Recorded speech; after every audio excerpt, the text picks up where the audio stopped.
All right, I think I'll get started. Our room is still filling up, but I'll get us started with a short introduction. So welcome back, everybody, every enrolled MMIE and every MMIE that is still considering enrolling. So it's a pleasure to have you in our taster session today. So for those of you who have maybe not met me, my name is Nusha Fine. I am the director of the Masters of Management, Innovation and Entrepreneurship program.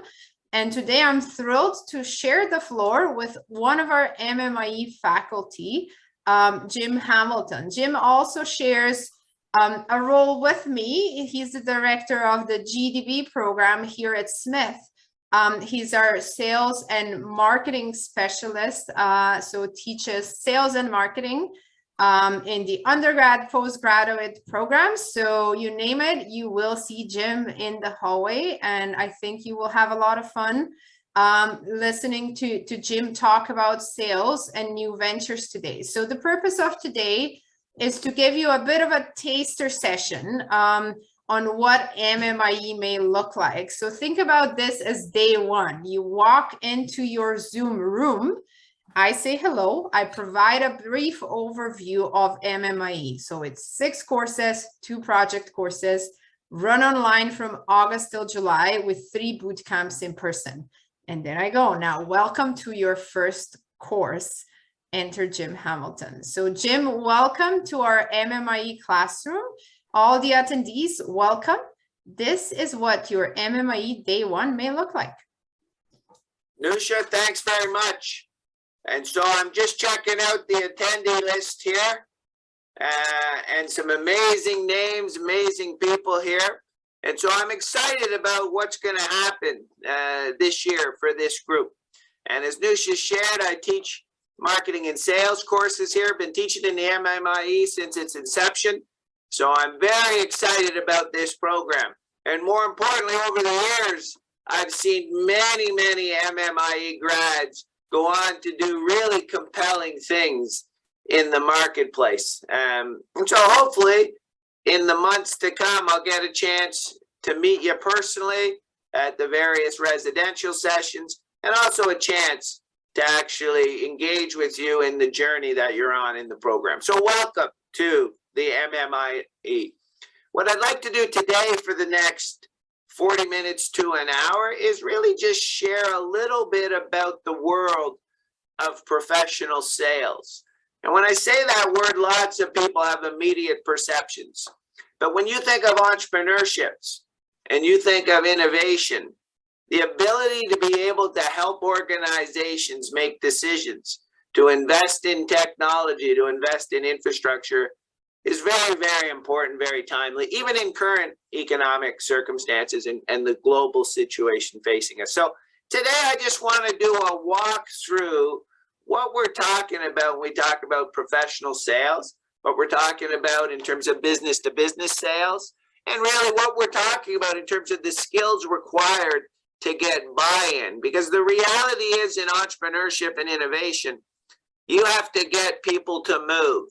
You have to get organizations to invest and buy into courses of action. And that's a lot of what a salesperson does at the enterprise or business to business level. Okay, so let's start down this journey together. But first, I want to see how smart you are. Because I know to get to this point, you got to be pretty smart. But this is my real test. I want to see in the chat the answer here to that question mark. And I've got a timer going right now. I'm going to set that timer. I want to compare the response time to last year's MMIE class. And so let's see what pops up in the chat here to see how smart this group really is.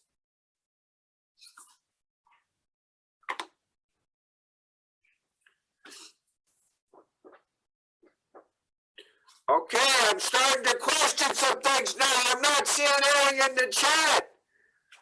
Do we have someone out there who has the answer to this? We need your help. Or are we just being kind? Maybe we don't want to jump into it this quickly. All right. Do I see any answers there? Let me just scroll down. Okay, nothing yet. All right, well, here's the problem. In the MMIE, we hate to give you the answer. You've got to figure it out yourself. But today, as a gift, I'll give you the answer to this one. Answer's 14. Now, don't feel too bad. When I did this with the MMI group last year, around a similar time, we allocated 10 minutes for them. So I'm sure you would have gotten it much more quickly than that. Okay, what about these? These are very important. Very important, and there's a pattern here. 7 something at 10 something. And they all represent the same thing. So a little more challenging here. Last year I gave 20 minutes on this, but today I don't have that kind of time. So I'm going to just give you a second. And it's related to sales. The beautiful part of sales is we have to grow. We have to get customers. We have to drive revenue.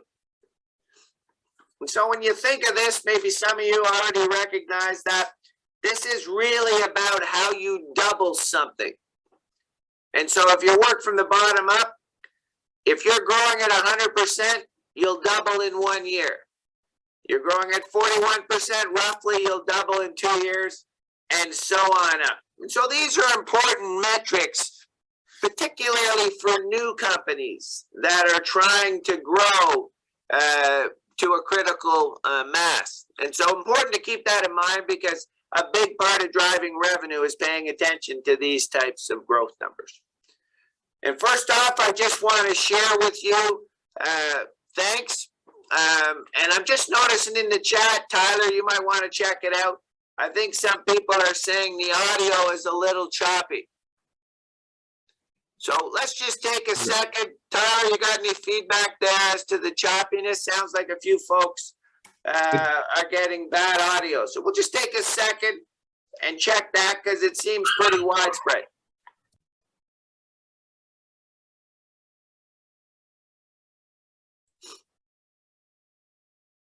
So I think, Jim, if you try to kind of, I think it's when you move, it becomes choppy. So not sure whether it's the mic on your side or whether just the way it comes back. Maybe just to check, do you hear me being choppy as well? Just so so it seems it's choppy from all of the sides. No, your audio seems fine to me. It's just a little muffled, Jim. It's coming through clearly. Sorry? So I'll move the mic even closer to me. Is that better? That is a little better. It's because I can't do much from my end for your audio. All right. Well, I'm here in the office and I'm using the main speaker I always use. How's that sound? I personally can hear you clearly. It's just slightly muffled. I don't know about you, Nusha. So I just. So how's that if I go back and lean into my chair? Is that better? I think it might be better, actually. Yeah. So I'm too loud is what you're saying for my I think it might just be the volume of your voice, Jim. Right, just a bit with the mic. Let me just do this. How's that? Is that a little better? That's a little better. Yeah, all right, try one more. How's that right there? It is. It's better. It's okay. Well, what about the folks in the chat? Is that better for you? No. Still choppy. Not really. All right, well, hang on. I don't know. I have no idea, Tyler. I'm just using my regular blue mic, Yeti mic. Better than her. Well, how about this? I'll try to tone it a little bit. And you folks, just let me know. It sounds like it's a little better. But Nusha, can you hear me fine? So I can hear you fine when you're back. And when you kind of tone down a bit, but when you move closer, it gets choppy on my side. Yeah. All right. Well, I'm going to try to talk with a little less excitement in my voice, which is going to be a challenge for this crowd. but I'll start talking with a little more attention to volume. And I see some folks are saying it's a little better. So really what I want to say now is thank you. Thank you, folks. It does sound okay. I'm going to stay with the distance for now, Brian. I could unplug it, but we might run into problems on that front. So let me stay with this. I'll go a little further back. But thanks to you folks for taking on this challenge. Being an entrepreneur is hard. I've lived it. I'm still living it. It's just plain hard. And there's a lot of clearly ups and downs on this journey, whether you're an entrepreneur or you're doing innovation in a corporation. So I just want to say thanks for taking on this challenge. And when you think about my background here, just quickly to give some context, I've had, like probably many of you, done a lot of different things already in my life. And I'm 56, but I feel I've got 44 more good years of hard charging before I need to slow down. So I got another lifetime. And I've been an actuary. I've worked in a large insurance company. And I got to tell you, when I joined this insurance company, I thought it was going to be an ideal job. The problem was it went bankrupt.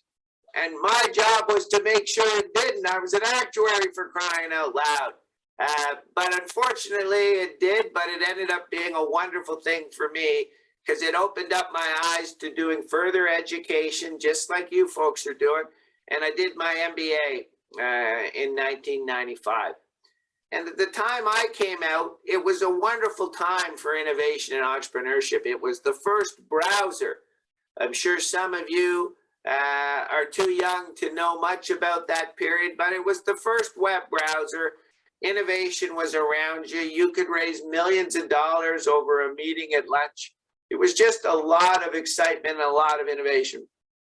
I started a few companies. I had some brilliant businesses that I'll tell you more about. I'll tell you the story of how I am really a founder of a major publicly traded company that someone who sells cars is paying a lot of attention to today. So I won't give you more than that. But my focus now over the years has shifted where I now work here at the Smith School of Business and teach mostly marketing and sales courses across a number of programs. But I got to tell you that one big miss, my Winklevoss moment, some of you'll know the Winklevoss moment, it could have made me someone who's not here today. I fundamentally could be on a beach on some island that I own had I not had my Winklevoss moment. And I'll share that with you folks once we get into the course later in the year. And so let's chat today a little bit about three areas primarily. We'll talk about this notion of a revenue engine. We'll touch on specific sales skills. Who knows? We might even have a chance to look through a role play. And then we'll open it up. I'm sure you folks will have questions. We'll have a chance to answer any of those questions. Certainly as it relates to the content here or the program, we can talk about. So let's just get the brains in the right spot. Let's look at innovation. And let's imagine for now that you have this pen. Just think for a second. You have a pen and it's a for your eyes only pen. So this pen writes in an ink that only your eyes can see. And I say to you, go get me revenue. Take this to the marketplace.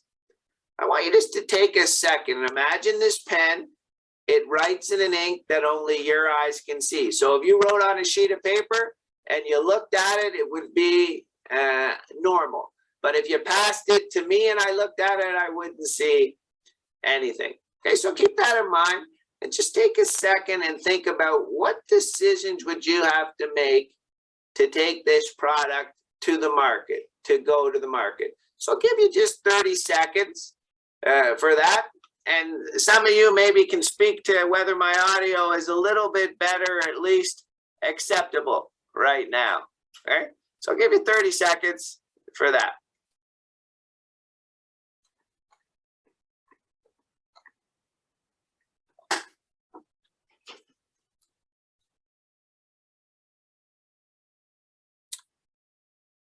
Okay, so you start to think about this. Bringing a pen like this to marketplace, lots of questions start to arise. But when you break it down, to get revenue, someone has to make the decision to purchase the pen. That's as simple as that. And when we start to think about going to market, what we'll discuss in the course is the way of figuring out, well, who might be the market for this? Who might be the target market that you want to choose? And so one of the first things we always look at is, who is it you're trying to help? And I want to just stop here for 1 second and stress that again. Who are you trying to help? Because when we think about bringing innovation to marketplaces today, if we aren't helping aren't helping someone do a better job at something, we're not going to get their attention. And if we're not helping them in a material way that impacts their organization, we're not going to get their attention. And so we have to find ways to help in material ways. And so ultimately, for a pen like this, you're going to have to think about who would be the market for this.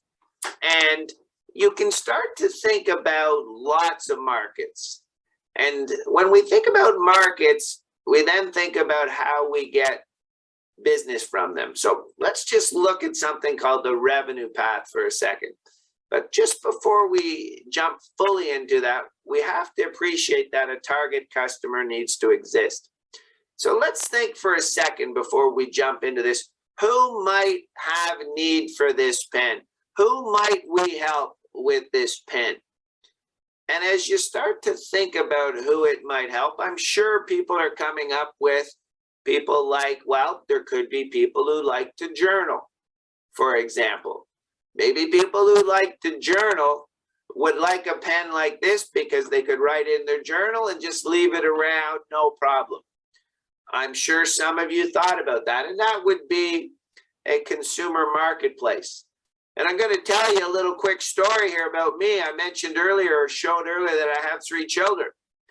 And every year, my wife and I, we buy journals for our kids because we think that's a good practice. But here's the unique thing we do as parents. We give our children a journal, each of them, and we give them a key with a lock on that journal. And we say to them, hey, if you record an entry, every time let us know, we'll give you, here in Canada, we'll give you a toonie. Equivalent of $2 Canadian is what I say to them. And so my kids love it. They're young, they want to have money. And so they'll say, okay, Dad, I wrote in the journal. I say, there you go, there's $2. And they have it locked so they feel secure knowing that it's being protected. But here's the trick. As a parent, not only did I give them one key, I kept a key for myself. And every night they journal and tell me, my wife and I pick up the journals when they're all asleep and we go into our room and we read what they're writing. That's how I'm such a brilliant parent. I stay one step ahead of them. No, I'm kidding you, I'd never be so disingenuous. I don't do that. Probably would want to, but you can imagine a consumer market probably interested in a pen like this for that reason. Some of you might also thought about spy type agencies or government agencies with confidential information. And regardless of who you pick, the reality is if you're trying to help them, to get revenue is tough. Because not only A, do they have to exist as we discussed, they have to already have been into the process of realizing they have a need or even a want for this. So they have to move through that step.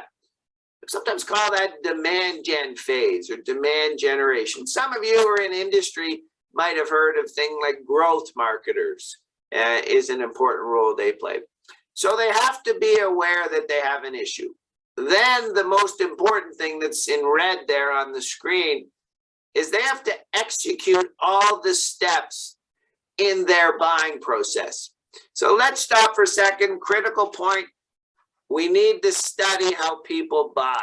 Whether they're individuals or whether they're organizations, they're going to go about buying a certain way. And if our job is to help them, well, then we have to be available to them in ways that enable them to move through their buying process efficiently. If it's a simple consumer buy, it could be a few steps. It could be first being aware they have a need. Maybe they do an information search. Then they evaluate some options. Then they figure out how they're going to pay. Then they pay. And then they review that payment post-purchase. If it's an organization, like say, for example, a government security organization, say in the US, someone like the FBI might have need of these. Well, their process will probably be materially different than the consumers. They're probably going to have multiple people, multiple steps. The procurement steps themselves are going to be very explicit, probably lots of checks and balances, lots of steps with different people involved. That's more complicated. So we would have to be aligned at every one of those steps. So we map these things out in detail. And then ultimately the prospect has to say yes to it. We got to do our part of the equation, and then we got to collect the revenues from it. Now take a second, because I'm sure some of you have lived this before. Imagine A to E all happening, but F doesn't come through. Just think for a second how that feels. Not only did you invest in getting them as a customer and did all the work at the end, you've invested quite a bit of time, potentially money, but they never pay. How terrible is that? And as entrepreneurs, as innovators in companies, we need to make sure everything gets done.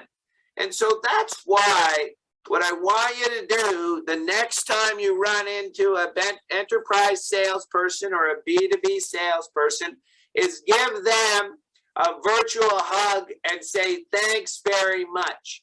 Because if they don't drive revenue, I say this to all my finance and accounting friends, if those salespeople don't drive revenue, then the business doesn't have any money to pay for anything. It really is oftentimes that kind of reality.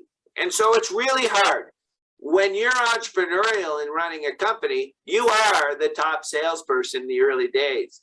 You need to be able to do all of this successfully if you're going to want to have the kinds of resources to continue to grow the business. And so when you think about this, one of the things we ask the question is, could you do all this actually without a salesperson? And now we start to think about the ways in which revenue are realized. Do we need physical salespeople to get revenue? And I'm sure some of you have had experiences where you just went online and bought something. And so in circumstances where there's not a lot of complexity in product, in process, yeah, you can have things self-service. We've all done that. But where it's more strategic, where there's less knowledge about buying, could be the first time the company's doing it, or there's lots of complexity, either in product or process or number of people, you oftentimes have to push to where you need a salesperson. That's why when we talk about enterprise sales or B2B sales, it's often something you can't fully automate through self-service or order entry, and you're going to need to have salespeople. For many of you, as you think about your ventures, both either in innovative in companies or as entrepreneurs, you'll need to ask these questions, because there's other examples we will study about this concept of product-led growth. And very common now to talk about, can we get revenue without ever having to talk to a customer directly synchronously? And when you study how companies are doing this, product-led growth is really about that age-old statement that the product will sell itself. And anyone in enterprise sales will tell you that's not possible. But there's many types of businesses that have proven that the product itself will sell. So you think about each of those types of products. And in the marketing and sales course, we'll study product-led growth in a consumer market, as well as when you need salespeople in an enterprise market. And this is a visual which describes one example of a typical enterprise sales funnel or B2B sales funnel. And there's really three fundamental processes here. There's what you'll hear about top of funnel, which is called demand generation. How do we help people understand what we do and how we help? How do we get them into their buying process? And that's what demand generation is. When you look at roles in organizations, those often can go by titles like Vice President Demand, or could be Vice President Growth or Director Growth, and so on. But really, it's top of funnel work that happens there. Once we're then working with them through their process, that's about managing that as an opportunity. And you oftentimes have salespeople involved in that process. Once they become customers and continue to want to grow business with us, then we manage those accounts. So when we talk about a revenue engine, it needs to have each of these three components. And when you think about building a business to drive revenue, then you need to think about the processes, systems, and people you need in each of these areas. Big part of what we talk about in terms of revenue engine. And we'll explore that in detail, and you'll develop very customized frameworks for how to actually do this for the businesses you care about. And so in summary for that first point today, before we jump into the sales skills, really the revenue engine, or AKA sales engine, has these four main components. First off, you just simply today need great products, great overall experience. That is a simple requirement today, because someone else will do it if you don't. And so you absolutely have to bring great products and services to the market, and you need to pay attention to the total customer experience. And when I talk about this, I mean everything.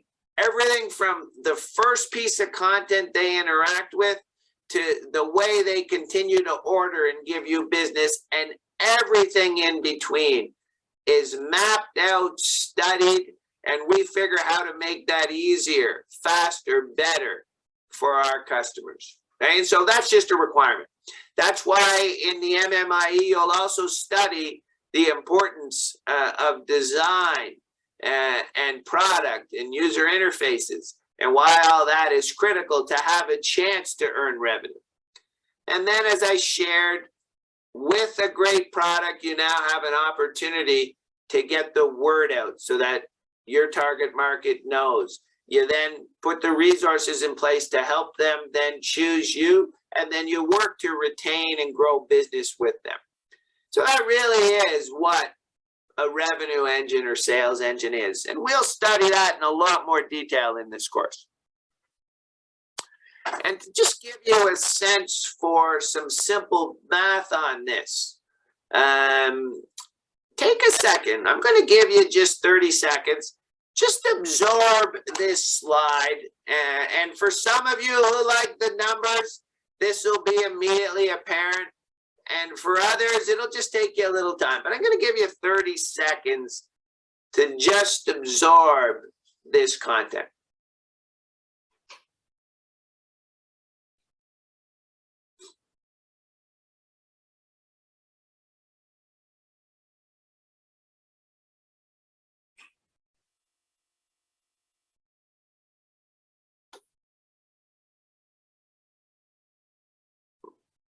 Okay, so you're just getting a sense for this, but earlier I talked about demand gen. I talked about opportunity management, talked about account management. And so really we study those because they're processes. They're all processes intended to help our buyers do more with us, is ultimately what it is. So choose us and then do more business with us. And so what this visual represents is just some conversion analytics we might study. And it says here that we might start with 10,000 leads, meaning organizations we think we might be able to help. But then not all of them are going to be into their buying process. We might qualify 25% of them, which means of that 10,000, 2,500 are into their buying process and they're prepared to spend time, book meetings with us. And so then we start working with them to book meetings, but it's really hard to get access. People are so busy, even if we're going to help them and we really know how to and we care to, it's not easy to get access. So let's say of that 2,500, only 1 in 20 or 5% are going to spend time with us in a first meeting, a business development meeting. That means we might have 125 booked meetings. And then the reality is, and I'm sure some of you have done this to salespeople, not everybody shows up to the meeting. And so let's say 3/4 show up. That means you have 93 meetings. And through those interactions and alignment, you turn it into 30 opportunities that you're now managing through all the steps in the process. And at the end, in a competitive world, 25% of those 30 choose you. And if the average annual contract size is 200,000, that means you generated 1.4 million in annual contract value. Those are exceptional numbers, generally speaking, early phases of an organization. But I want to highlight something to get your head around because it's a critical part of being in entrepreneurship and innovation. You started with 10,000, but only 7 come through as customers. I'm going to just not do the math on that other than to tell you that's a pretty low conversion percentage, which means there's a lot of rejection here. A lot of rejection.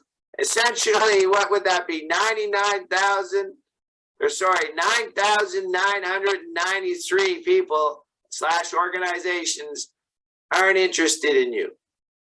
Absorb that for a second. How many people can handle that level of rejection? And my advice to you is start to get okay with it. And it's how you frame it. But there is lots of rejection when you're trying to get revenue. And that's okay. Because ultimately you're helping 7 organizations make a difference in a meaningful way. And over time, these will improve. Right? We will study things like this and how to improve these conversions. Okay, so lots of places to fail here. So how do you reduce the failure rate? Well, you just got to have great skills, among many things. Obviously, you can do great go-to-market work, and in this program, you'll learn that. But you also have to have great sales at dealing with organizations. So let's take a chat now about these types of skills. So lots of different skills. So through this program, you're going to learn all these skills, and they're just part and parcel of making you a better executive. And the first is really demand gen that leads to getting access. Then how good a listener are you? Every year when I meet with the with the MMIE students, we have conversations about listening, and I do some tests. Maybe we'll do a test or two today. But I think all of us can become better listeners. And listening has the highest ROI of any other process activity in business when you figure out how to do it really, really well. Oftentimes in helping people, you have to help them see their business in ways they haven't seen it before. And that requires learning a little bit about them and providing insights through questions. Critical skill, being great at asking questions. You're going to learn to be great at demonstrating capabilities. And there's always issues, always things you need to address. And we'll touch on frameworks for that. And then you got to get people to commit. So maybe what we'll do in the next 15 minutes or so is just get through a few of these skills to give you a taste for what we will cover in the course. So let's talk about gaining access, and let's use this little scenario. So take 15 seconds, just read this and get a sense for the context. Right? Just get a sense for the context.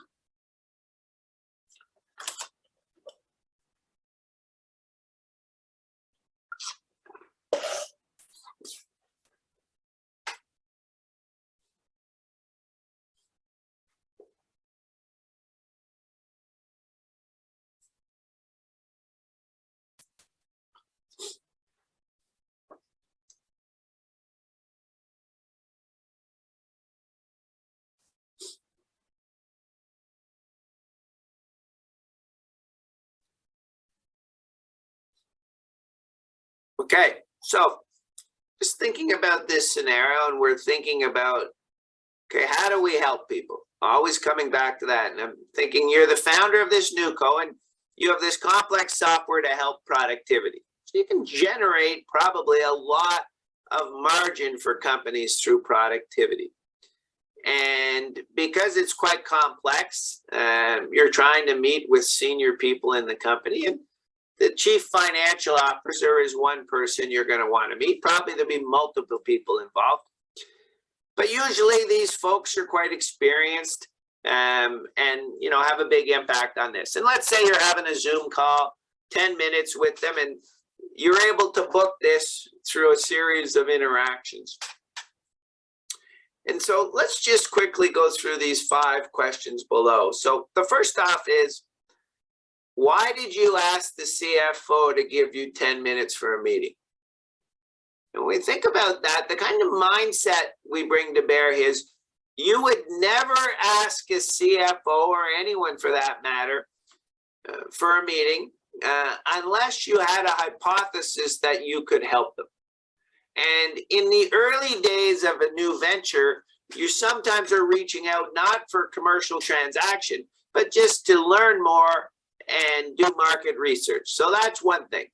But when you're actually calling on them because you're trying to get them to see how you can help, then you better have a hypothesis that you can help ahead of time. And so that requires you to do a little work necessary to make that a hypothesis. But once you have a hypothesis that you can help, it's your responsibility now to reach out. And just think of it this way. If you knew you could help someone with something material, would you be passive or would you jump right into it? And it's this same obligation that salespeople have, that they can help. And so the first thing to keep in mind is the only way I can help is if I have expertise or I'm representing the expertise of my firm.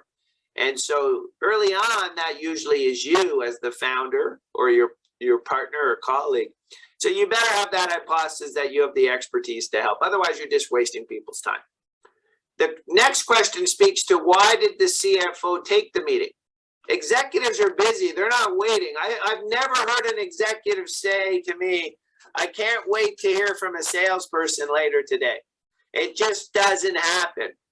But if you present your expertise and how you can help, you may create a little bit of curiosity that enables them to then decide to allocate a small amount of time, because every executive has a responsibility to stay aware of what's out there, what's new, what should they know. And so they look to people and resources to help them. And if you come across as credible, have expertise, then they'll probably take the meeting to do that. The third part talks about your role in the meeting. And when you think about it, this is your meeting, but yet you're trying to help someone. So your role is to have a clearly laid out agenda that gets you there. And if we tie that into the objective in the meeting, in most deals, complex deals, it's not about closing an order. I would encourage you to get rid of that word closing if it's one that you've heard of. Close a sale. There's no such thing like that that makes any sense today. But rather, what your objective is to help the buyer see that it's worth them spending more time to make the commitment to the next step in their process. That's what it is, because it's only when they lead themselves through the process that they're going to be committed to it. And so you have to structure things to help them take that next commitment. And in order to do that, you have to actually have a plan for 10 minutes. And there's lots of plans, but these are never meetings that you go into and just chat. They come with lots of structure. Okay? So the reason I share that, and we will do this in the course, is to show you how to structure these executive level meetings to enable in 10 minutes to get a commitment from the buyer to the next step in the process, because otherwise it goes nowhere. Okay, so how do we get really good at connecting? Well, we got to be great listeners. So let's take a sense here for how good a listener you are. And I'm going to just do a quick test. I'm going to plan a party for today at 5 o'clock. And let's just for fun say it's in the metaverse. And well, no, it's not going to work if I do it in the metaverse. Let's all just say you're in Kingston and I want you to come to my house for a party. Let's just assume that you're all in Kingston and I want to invite you to my house for a party. And so I'm going to give you directions. So I want you just to listen and then at the end, see if you're at the party. Okay. And there's no GPS here. You just got to remember with that thing at the top of your shoulders. Okay. So let's start. I want you to follow Division Street for 3 kilometers. Turn right at Miller and follow that for 4.1 miles. Take the second exit that you see after that 4.1 miles. It'll be a roundabout. Take the second exit off the roundabout and then go down the road. You'll see a church. Turn left at the church and it's 1154 Miller Rue. That's the street. I hope to see you there at a party. So now I want you just to stop and imagine you're sitting there, this setting. How many of you would be at the party? And maybe there's the odd one of you who is so good at listening and you can picture that in your brain that you'll be at the party. And so we'll have a lot of fun, but probably the majority of people in this room on this call won't be there because you just won't remember it.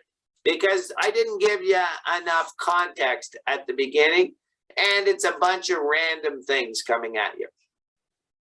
But the parallel here is you have to be great at listeners because what if I said to you, if you're not at that party, you get 0 in my course, which means you fail the course, you fail the program. You're going to be a little more motivated. And probably if I did it again and I had that condition, most of you would either do something like take notes, or you might have the desire to ask to record me or something along those lines. So you would have done something. But in a one-on-one with someone, it's not always easy to record. Sometimes you can, but not always easy. And so I now want you to feel the urgency of this. And I'm going to do the same process again, only a different scenario. You're now with an executive. And I want you to imagine that you're a consultant.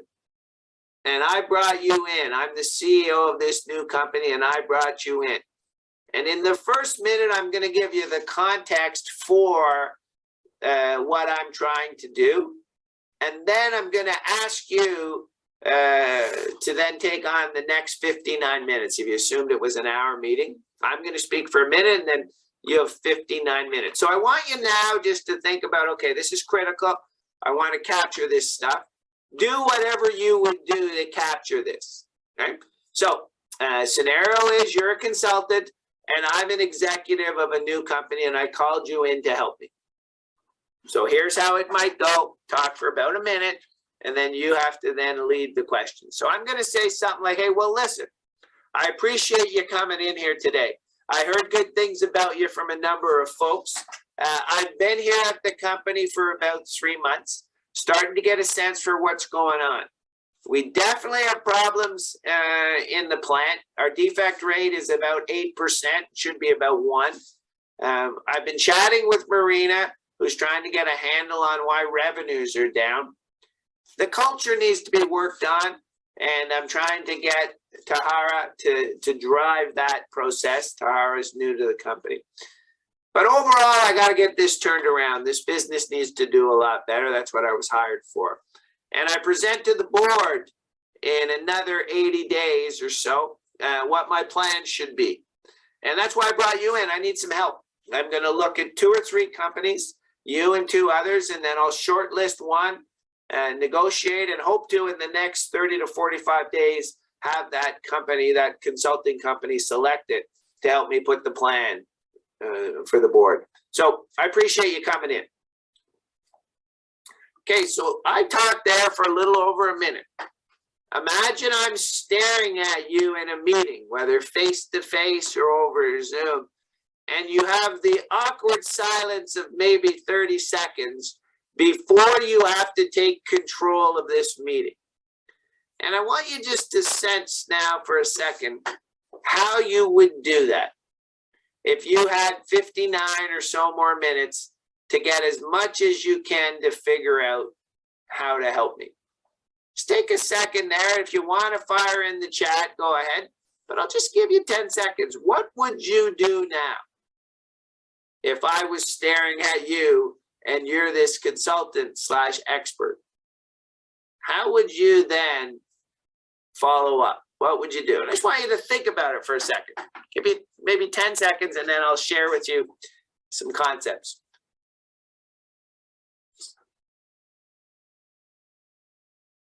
Okay, so when you think about it, that person's going to be looking at you now for your expertise. And I just gave you a bunch of information. And as we're seeing in the chat, the first thing you want to start doing is making sure you captured it all. So how did you capture all that? Just like the directions, how did you capture all of that? And one of the things I'll show you is this concept of blocking. This idea that you're the expert.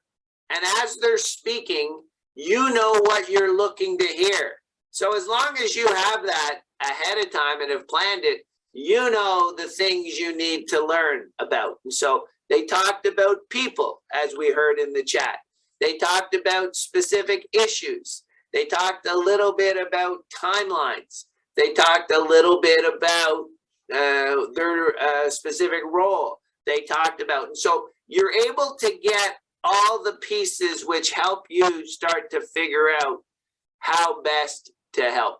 And so when you're an expert, which you should be, then when they're talking, you're just blocking these into locations. And once you finish blocking, you're able to see the information you're missing, so you could explore that. Or you have information there that you want to follow up on, or there's information there you want to explore in more depth. And so part of listening well is knowing what to listen for, and you need to be an expert for that, which helps. And then when you capture it that way, it makes it very easy to then lead that 59-minute discussion to fully develop all these areas. All right, really good on that, especially what I saw in the chat. Oh, hang on. And so, you know, when you think about what happened there, we're learning about great ways to listen. So one's taking notes, which is fairly intuitive, but also blocking. If you're an expert, you're able to see this. But most people don't listen well for all kinds of reasons like this. And you really need to be careful of that.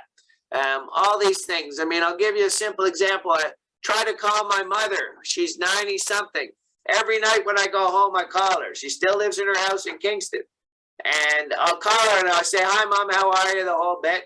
One time I called her and I said, you know, she said, "How you doing?" I said, "Hi, Mom, I feel bad. You know, I had a tough day." And what I wanted my mom to say was, "Hey, it'll all be great, Jimmy, no problem. You'll feel better more." That's what I wanted from my mom, 90 plus. You know, I said, "Hey, Mom, I feel bad." And you know what I heard back from her? It was nothing like that. This is what came back over the telephone. I said, "Mom, I'm feeling bad." This is what she replied. "Badly. It's an adverb." She was correcting my grammar, for crying out loud. I told my mom right there and then, "You do that again, Mom, I'm putting you in a home." No, I'd never do that. I wouldn't put my mom in a home.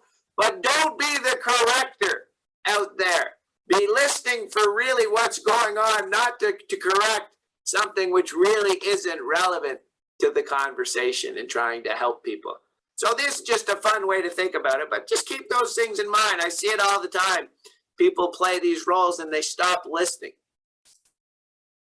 So lots of simple things there. And the one thing I'll say, though, in my life that I've come to know is that when I listen well, excuse me, it's a wonderful payback for me. I tend to get more done in the same block of time. And so pay attention to this and feel free always to summarize and confirm as you go. Okay, we got what, maybe 9 minutes left or so right now. So questioning's a big thing. You're going to learn to have to ask really big questions. But if you think about the process of change, pretty straightforward. Usually people do things a certain way. If an expert can show them why that represents problems and then what it means if it's not fixed, well, then you get the incentive, especially if they can show a pathway forward. This is sort of the normal change behavior. This is what so many entrepreneurs that launch new products and services do every day. They're a better way of doing something. Now the benchmark, as I shared earlier, is higher. It's got to be materially better in most cases, but it's this same process. And so when you start to think about how to help people, if you're trying to get someone to see their business differently and then move to make the change, then you have to ask good questions. You got to get them talking about their business in ways that gets them to see this. And that can be challenging. And there's all kinds of different questions you can ask. Open-ended versus closed. Open-ended meaning they continue to talk. How was your day? Was your day a good one? Yes, no. Hey, tell me a little bit more about your day, or tell me about how your day went. A little more open-ended. And simple versus complex is just that. The question is easy to absorb, able to respond to it, versus a little more complex, which takes some thought. General versus specific, again, similar type of thing where you're dealing with something very, very unique versus a general kind of commentary, and all kinds of different questions. And what we'll do in the course is I'll show you how to apply these real time. And you're going to do live role plays, videotaped as well. And so you get very comfortable at this, because in principle, the concepts are easy, but a little bit of practice, a little bit of coaching, you get down that learning curve really, really quickly. Okay, I'm going to want to leave at least 5 minutes for questions. So I'm just going to finish with handling concerns. This has saved my relationship. This has saved deals. This has helped me win big business. It's how to handle questions that people have for you that are more concerns. And I'm going to just share a simple framework with you. Imagine that CFO we talked to earlier. As soon as you walk in and start, that CFO blurts out that she heard your company is very expensive to deal with. And you haven't even really figured out if you can help, and they're talking about being expensive. What we often see in people is they get defensive in response to this. They say things like, oh no, we're not really that expensive. Relatively speaking, we're inexpensive. Or, yeah, maybe we're a little expensive, but we have a value to show. And none of those work, because they're not really addressing the intention of the question. And so what we often train folks to do is not only listen to what they're saying, listen to the words, listening to when it's saying, listen to the shared body of knowledge you two have, and then always learn more about their intention. Because when people talk, for example, about price, it often isn't about price, it's other things. And so we use a method of just asking an assessment question. Hey, well, tell me a little bit more. What do you know about price? And instead of being defensive, you engage them with a question to learn intention. And then they might say, hey, well, we just don't have budget for this year, so we can't really afford anything over this amount. You say, hey, listen, no problem. So now we're going to answer. How about we take a look and see if we can help? And then if we help, we've got a host of ways that we can allow financing to enable you, if it's the right decision, to be able to move forward today and pay in your new budget year. And so you can do things like that and then finally confirm, say, hey, is this sound fair? Should we move forward? And that way you're not defensive. You're not trying to answer the question on the surface. You're listening, getting intention, and then responding to what the real intent is. And this saves so much if you get really good at doing this in real time. Okay, let's stop there. That should give you a taste. Essentially, the revenue engine we talked about, some example of some of the sales skills we'll work on in the marketing and sales course. And let's stop there now with 4 or 5 minutes left, and we'll just open it up to questions before we close off for today. So if you have any questions, Tyler will manage the Q&A, or you can feel free to put them in the chat.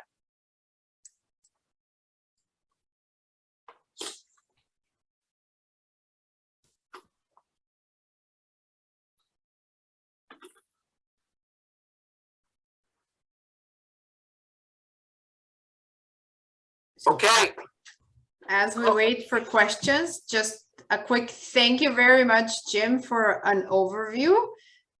So Amy does have a question, Jim. So how should one identify gaps to innovate a product or a service?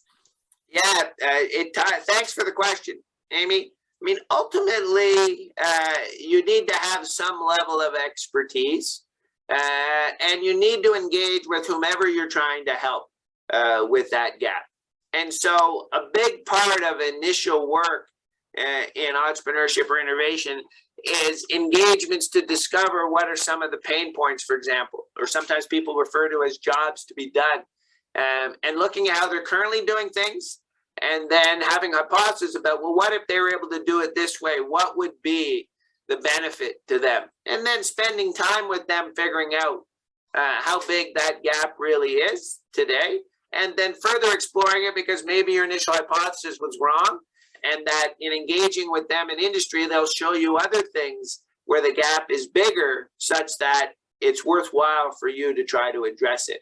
Because one of the things we know, if the difference for them isn't material, why would they go through the process of change? Just too many other areas to work on. So a big part of it is conversations, asking good questions, listening well, and coming to understand the unique context of the people you're trying to help. Excellent. And Perry wants to know, how do you scale a business effectively in a new market? Well, Perry, I'm glad you folks are going to be in this program, because that is so hard to do. Engaging with customers is tough. Trying to find ways in which you can help is tough. But then taking that to a market in a way where the economics are balanced, meaning the customer is going to get material gain, and you also are going to grow to a business that generates enough margin for you to be able to justify the risk, is really challenging. So, Perry, I can't answer that in a quick flyby response here today, other than to tell you this, that it's all about early days, doing the work to determine what the model is. And what that means is you're constantly with customers, iterating around pricing, iterating around process, understanding things like, how long is demand gen going to take? What are the steps? What are the resources? How long is opportunity management going to take? What are the steps? What are the conversions? What about account management? What are the steps? What are the conversions? And as you map all that out early days, then you have to implement it in the marketplace to be able to scale. And then so many additional issues pop up. Everything from just recruiting, for example, becomes a very critical issue. So lots of pieces, but certainly in this program, you'll learn about it in this marketing and sales course. You'll learn about it through the market research course that Nusha does. You'll learn about it through the various types of project courses you do, where some of you in small groups or teams are probably, if your group is the same as prior years, are going to build something that eventually has to scale. So tough, long-winded answer to a clear question. So thanks for that. There we go. And we got two more. Let me just find my chat. So how can we switch customers to our service from their existing service provider? What is the key aspect to look for? I think, Jim, people are going to love your course. Well, yeah, think about that. You know, you think about it, if we're really here to help people, it's not about manipulation, because that never persists. It really is about, okay, if you're proposing for them to do it a different way, it better be worth it for them. And so it comes back to having a great product and customer experience that delivers real, meaningful value to them, that it's worth their effort to switch. Because if it isn't, they won't. They just won't. Doesn't mean the odd salesperson can't manipulate people, but that's not sustainable. That's not scalable. You have to have a brilliant product and customer experience that justifies the switch. Then you have to execute that in the marketplace through demand gen, opportunity management, and account management. Excellent. And Satish has an interesting question. How does one go off the fear of delegating work and focusing on scaling when business goes well? I specifically mean where founders are still active salespersons, but are also engaged in sort of managing usual operations, client expectations, and processes. Any advice, Jim, of how to let go? Yeah, so it's really challenging when you're the founder to let go. It just simply is. And so what I've found is it's never going to be easy, but there's two parts to it. One is you got to have great advisors around you that open your eyes up to the fact that you can help the business more if you move into the management side and let other people take care of the implementation side, particularly when you get to those stages where you really got to scale the business materially. And so it's about having the advisors. And then the second thing is really about knowing that if you're going to really have your vision help more and more people in organizations, you can't do it individually. It will just wear you down, and that you're going to need to have a team around you that's able to implement your vision. And so you might as well start building that in the early phases so that they can help you scale by finding like-minded people. But it's really hard. It's really hard as the founder in early days. All right, I think that is it. So just as a taster, right? This was day one of marketing and sales, a quick brief intro. More to come. Questions like that will be answered as part of the program. And you will be seeing Jim in our introduction sessions in the bootcamp. I hope Jim can come by and say hi, but we will kick off his course in the December bootcamp, where we won't have the microphone problems because Jim will be with you in the room. So thank you very much for coming. So this is just a snippet of what MMIE is about. So hopefully it was useful. Jim, thanks again for joining us in our MMIE classroom as a starting point. If you guys have any, and girls, apologies, I think I need to unlearn that sentence. If you have any questions that we can help answer, we are available in our emails, and we're looking forward to welcoming you on August 2nd into MMIE 2023. So thanks very much. Thank you, Jim, and I will see you all soon. Bye, everybody.